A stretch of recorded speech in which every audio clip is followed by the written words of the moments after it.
Takakeisho may have plundered a win yesterday, but his limitations continue to leave the pundits aghast. How is he going to keep Ozeki without any of his trademark head-first moves? Yet more injured than he, though, is his conqueror on day one, HOKUTOFUJI, who pulled out this morning after tweaking a collateral ligament yesterday. Scheduled opponent Takanosho, who also hurt his right leg yesterday, scored a short-term gain by not pulling out. But what good will staying in do in the long term? Failure to fight as one wants is a constant theme in most wrestlers' lives, especially after snapping an ACL. The hellish fate to befall this man.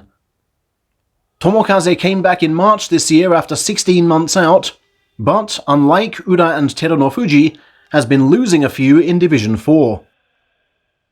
Here he is looking to clear this level at the third time of asking, against Saitama Sakaiman Nihon Yanagi, divisional runner-up, this time last year.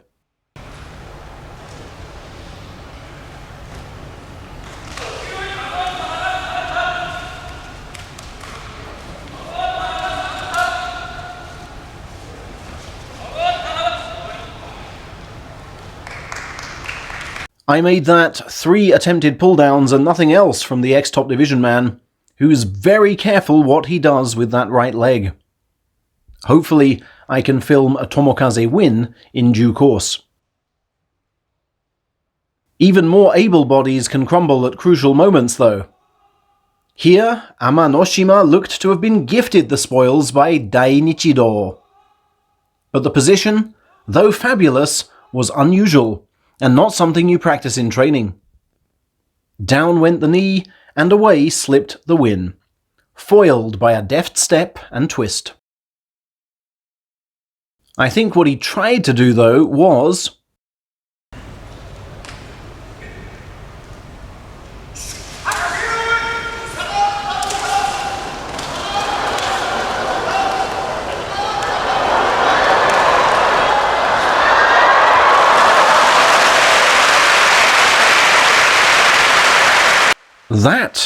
that right there.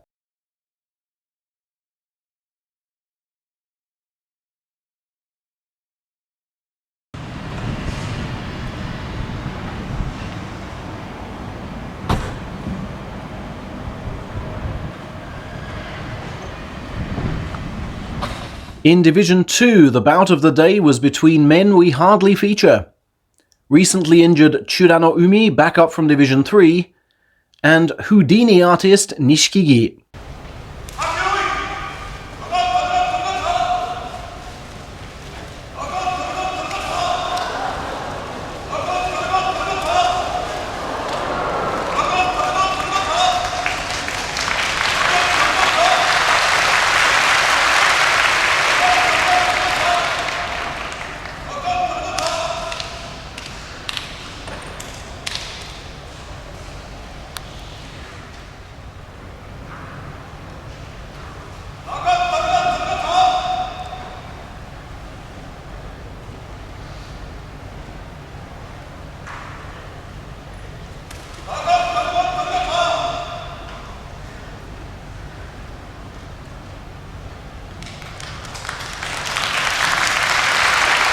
It was nip and tuck all the way until Churanoumi's stamina dropped, forcing a gamble on this attack, which Nishikigi had more than enough to resist. And from there, you see Chura's body deflate, as that last bit of fighter's breath departs it. Looking to keep his share of the second-tier lead was Sadanoumi, who I first snapped 13 years ago. Standing in his way was the fearless and sometimes zany Akua Man, and referee Kimura Ginjiro, whose unusual closeness cuts off the option of a left sidestep.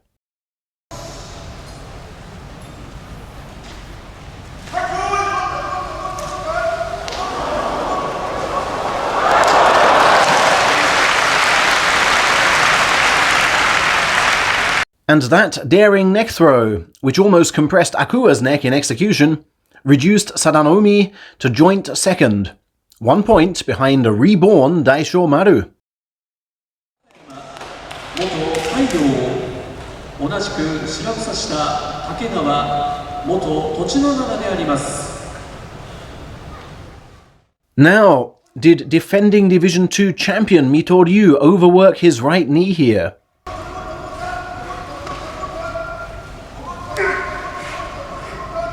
Kyokutaise's left knee should not be strong enough to do that.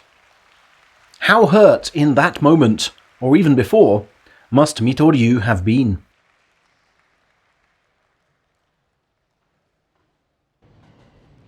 Well, at least he was walking okay and sounding cheerful post-match. His good friend Terunofuji gives his knees a thorough check-over in every pre-bout warm-up. He's also the first Yokozuna I can remember who tapes them for the ceremony, which makes them look more fallible in this ostentatious display of power. Hakuho says the apron and white belt combined weigh over 20 kilos, a fair burden on those knees in that squat. In Division 1, Tsurugisho returned after missing Day 4 with a fever, but then testing negative for COVID. Facing him, ironically, was the only other top division man to miss bouts due to fever during this pandemic. Well, until 5:15 today, that was.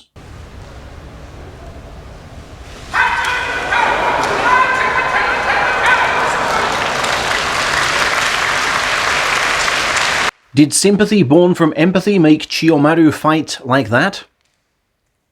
I feel better than yesterday, but I'm still on antipyretics and drips, so tried to get this over on the first attack, Tsurugisho confessed. Minutes before his win came the news that HOSHORYU had also run a fever and tested negative for COVID, but instead been diagnosed with tonsillitis. The Mongolian was told to rest until Saturday after Friday's fixtures were decided. All those fixtures have now been rewritten.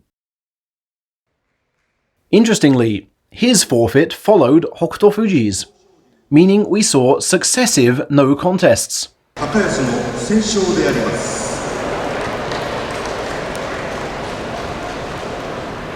The fans almost gasping themselves into cardiac arrest. We thus also had the bizarre sight of a bout winner outside of the final match not being required for power water duty. Just like a lower level default winner, could Takanosho go straight home?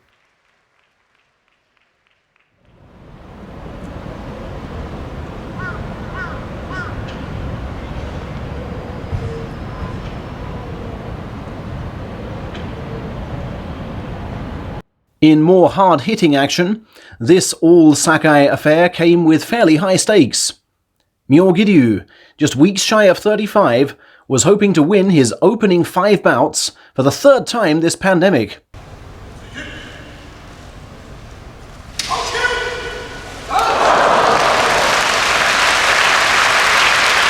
And the force of the veteran's charge was turned against him, the monkey catching him low, then glancing him down. And here we had a second Sakai battle of significance. Kotonowaka versus imperiled Ozeki Takakeisho for the first time as a pro.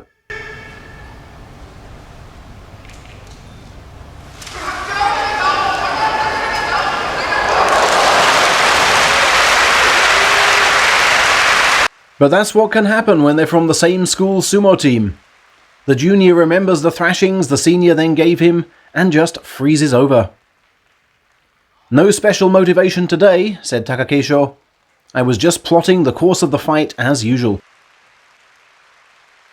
Next, has Shodai developed a mean streak? Today he sent Wakatakakage back across the ring as if smashing a tennis ball. The same Wakatakakage who'd beaten him in March, May and July. Come on, Sho, we were winning this whole thing last year. Must be what he's telling himself. The finale paired 2 men with unbeaten starts, Kiribayama and the Yokozuna.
That's one they'll likely drink to at future sessions of the Mongolian Circle. Good bout. I had to take my time because he fought me into a defensive stance, said Teru of the process leading up to his rapid right reversal. That's what I'm telling myself each day though. Stay cool. So, just a third of the tournament gone, and already Teru is on his own in the lead. They warned us this could happen. Is he now set to win his first 10 bouts for 3 tournaments straight? Or is his early domination a mere illusion? Keep watching tomorrow to find out.